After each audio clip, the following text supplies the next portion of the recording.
జొన్నలు, మొక్కజొన్నలు, మినుములు, పెసర తదితర పంటల్ని మార్కెట్ ద్వారా కొనుగోలు చేస్తామని చెప్పిన ప్రభుత్వం మాట నిలుపుకోకుండా రైతులు, కౌలు రైతులను నిండా ముంచిందని ఆంధ్రప్రదేశ్ రైతు సంఘం జిల్లా ఉపాధ్యక్షుడు ములక శివసాంబరెడ్డి అన్నారు.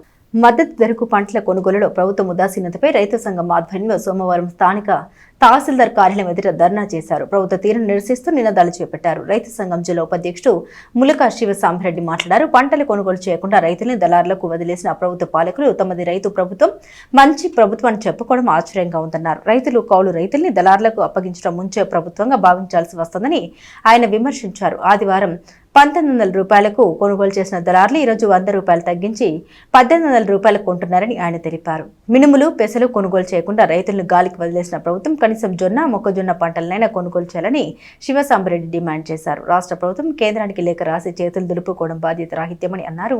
చక్కెరపాలెం రైతు శంకర్రావు, ఐతనగర్కు రైతు తెనాలి ప్రసాదరావు మాట్లాడారు. ఎకరానికి 30 నుండి 40 వేలు పెట్టి కౌలుకు తీసుకుని కష్టపడి పంట పండిస్తే కొనే నాదుడు లేకపోవడం అన్యాయమన్నారు. ధర్నా అనంతరం ఎంపీడీఓ అత్తటి దీప్తికి వినతి పత్రం అందించారు. ఎంపీడీఓ వ్యవసాయ శాఖ అధికారిని పిలిచి కొనుగోలు కేంద్రాలు పెట్టమని ప్రభుత్వం నుండి ఉత్తర్వులు ఏమైనా వచ్చాయని అడగడంతో ఆయన ఇంకా రాలేదని తెలిపారు. ఈ కార్యక్రమంలో రైతు సంఘం డివిజన్ అధ్యక్షులు ముద్దున సాంబశివరావు, ఉపాధ్యక్షులు తాటి వెంకటేశ్వర్లు, కంచర్ల తారకేశ్వరరావు, సిఐటియు నాయకులు పిల్లి రాజశేఖర్ బాబు తదితరులు పాల్గొన్నారు. శంకర్రావు నా పేరు. రెండో పంట కౌలు చేసి 20,000, దాని పెట్టుబడి వచ్చేసరికి 45,000 అవుతుంది. ఇవాళ మద్దతు ధర సుమారు 25,000 ఉంటేనే గిట్టుబాటు, 10,000 ఉంటేనే గిట్టుబాటు అవుతుంది. రైతులకు వచ్చేసరికి 1,800, 1,700 అంటున్నారు. కొనేవాళ్ళు లేకుండా పోయింది. అది ఏం చేయాలో గవర్నమెంట్ ఇది చేసుకుంటుంది, అనుమతి చేసుకుంటుంది. గవర్నమెంట్ న్యాయం చేయాలని చేసుకుంటుంది. విపరీతమైన కూలి పెరిగిపోయింది. ఇప్పుడు 2 సార్లు 3 సార్లు ఎదలు పెట్టాము. లాస్ట్ కాము ఏమి అవుతున్నాయి, 20 క్వింటాలు 15 క్వింటాలు అవుతున్నాయి. ఇవాళ రేటు చూస్తే విపరీతమైన కూలి పెరిగిపోయింది. కానీ అమ్మటానికి కూడా విపరీతంగా కొనటానికి 18, 16, 17 వాళ్ళు ఇష్ట ప్రకారంగా అడుగుతున్నారు. ఇష్ట ప్రకారం వాటిలో మళ్ళీ ఖర్చులు వేసుకొచ్చినందుకు అయ్యని బోల్డ్ ఖర్చులు అంటున్నారు. మరి గోతాం ఖర్చులు అని, మరి కాటా ఖర్చులు అని బోల్డ్ అయిపోతుంది. ఇంక వాటిలో మేము మిగిలేది ఏంది, మేము తినేది ఏంది, 24 గంటలు కట్టపడి ఉపయోగం ఏముంది? మార్కెట్ ద్వారా ధాన్యము, జొన్నలు, మొక్కజొన్నలు, మినుములు, పెసలు, శనగలు ఇవన్నీ కొనుగోలు చేస్తామని ఆర్భాటంగా ప్రకటన చేసింది. కానీ ఇంతవరకు ప్రభుత్వం ఎక్కడా కూడా కొనుగోలు కేంద్రాలు అనేది తెరవల.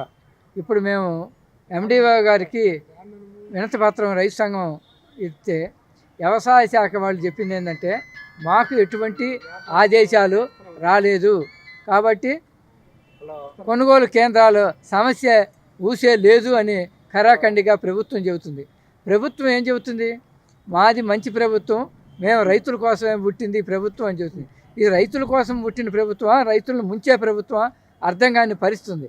ప్రభుత్వం 3,699 రూపాయలు జొన్నలకి ధర ప్రకటించింది. కానీ ఇవాళ మార్కెట్లో చూసేస్తే 1,700, 1,800 కొనుగోలు చేస్తున్నారు. దాంతోపాటు ఇవాళ మొక్కజొన్న కూడా మన వారం 10 రోజుల్లో వస్తుంది. కొన్ని చోట్ల వచ్చేసింది, వలభాపురం ఇటువంటి ప్రాంతాల్లో 2,400 ప్రభుత్వం ప్రకటించిన మద్దతు ధర. దాన్ని కూడా 1,700, 1,600 కూడా. అంటే వ్యాపారస్తులంతా కూడా సిండికేట్గా మారి రైతుల్ని దోచుకుంటుంటే ఈ ప్రభుత్వం చోద్యం చూస్తుంది, గుడ్లప్పగించి చూస్తుంది. రైతుల పట్ల కనీసం దయా జాలి లేకుండా చాలా దుర్మార్గంగా వ్యవహరిస్తుంది అనేది మేము తెలియజేస్తున్నాం. ఇకనైనా ప్రభుత్వం నిజంగా రైతుల్ని, కౌలు రైతుల్ని ఆదుకోవాలని ఉంటే మరి ఇక్కడే మన మంత్రి గారు ఉంటారు, ఆహార పౌర సరఫరాల శాఖ మంత్రులు. మరి వారు ఏం చేస్తున్నట్టు ఎప్పుడో వచ్చిపోతే కాదు, నిజంగా క్షేత్రస్థాయిలో రైతుల దగ్గరకు పోయి, వాళ్ళు ఏ పార్టీ రైతులని కాదు, కనీసం ఆ పార్టీ రైతులు జనసేన అయ్యో లేకపోతే తెలుగుదేశమో బీజేపీ రైతుల దగ్గరైనా కొనమండి, తక్కిన రైతులతో వదిలేసేయండి. కనీసం ఈ రైతుల్ని మరి గాల్లోకి వదిలేసి వాళ్ళు ఆత్మహత్యలు చేసుకునే విధంగా ఈ ప్రభుత్వం పురికొల్పుతుంది.